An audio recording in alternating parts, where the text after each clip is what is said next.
सभी हरि भक्तों को जय श्री हरि। राधे राधे। कल राधा अष्टमी है।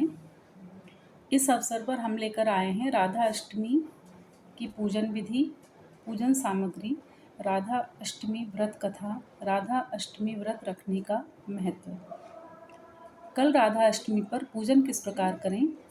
पानी में गंगा जल मिलाकर स्नान करें। भगवान श्री कृष्ण और राधा जी का जलाभिषेक करें। माता का पंचामृत सहित गंगा जल से अभिषेक करें। अब राधा जी को लाल चंदन, लाल रंग के फूल और श्रृंगार का सामान अर्पित करें। मंदिर में घी का दीपक प्रज्वलित करें। संभव हो तो व्रत रखें और व्रत लेने का संकल्प करें।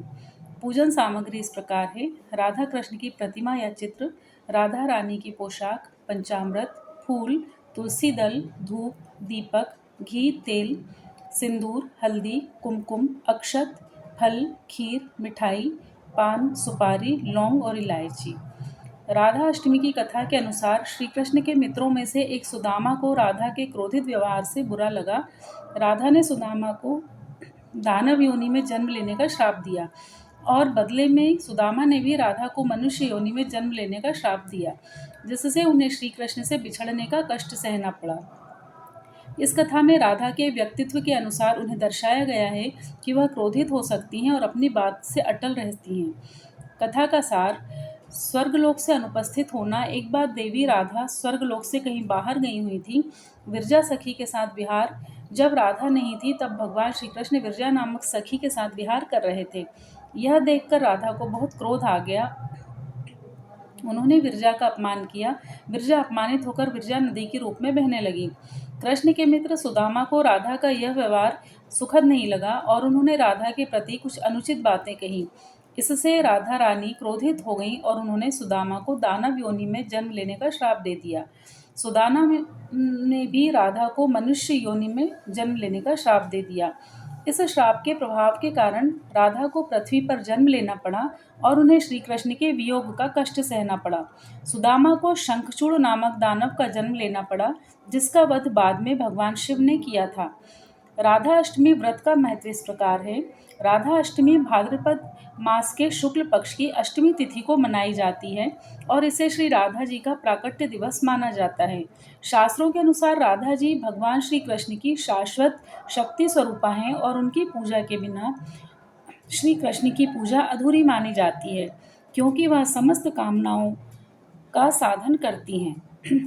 राधा अष्टमी व्रत में किस प्रकार का भोजन ग्रहण करना चाहिए? व्रत के दौरान फल, मिठाई, आलू, साबूदाने की सब्जी, शकरकंद और कुट्टू के आटे के पकोड़े का सेवन कर सकते हैं। इसके अलावा दूध और दही को फलाहार में सम्मिलित कर सकते हैं।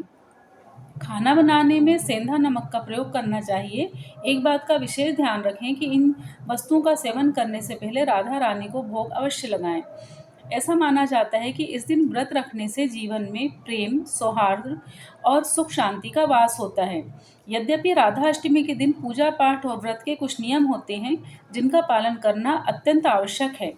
सही विधि से पूजन करने और न करने या कुछ गलतियां होने पर पूजन का फल भी बाधित हो सकता है। राधा अष्टमी पर राधा रानी को किस प्रकार का भोग लगाना चाहिए? राधा अष्टमी के दिन राधा रानी की विधि पूर्वक पूजन अर्चन करें और विशेष वस्तुओं का भोग लगाएं। किशोरी जी को मालपुए का भोग लगाएं। पूजा थाली में मालपुए सम्मिलित करने से घर में सुख समृद्धि का आगमन होता है और ग्रह कलेश की समस्या से मुक्ति होती है। इसके अतिरिक्त राधा रानी के भोग में रबड़ी और फल भी सम्मिलित कर सकते हैं। राधा अष्टमी का व्रत हमें क्यों करना चाहिए? क्योंकि इसका विशेष महत्व है। पौराणिक कथाओं के अनुसार जो लोग राधा रानी जी को प्रसन्न कर लेते हैं, उन्हें भगवान श्री कृष्ण अपने आप प्रसन्न हो जाते हैं। कहा जाता है कि व्रत करने से घर में माँ लक्ष्मी आती हैं और मनोकामनाएं पूर्ण होती हैं। राधा रानी के बिना भगवान श्री कृष्ण की पूजा भी अधूरी मानी जाती है। राधा अष्टमी व्रत करने के जो लाभ हैं: सुख, समृद्धि और ऐश्वर्य की प्राप्ति। राधा अष्टमी का व्रत करने से व्यक्ति को सांसारिक सुखों की प्राप्ति होती है और घर में बरकत बनी रहती है। यह व्रत विवाहित महिलाओं के लिए विशेष रूप से महत्वपूर्ण है, क्योंकि यह उनके वैवाहिक जीवन को खुशहाल बनाता है।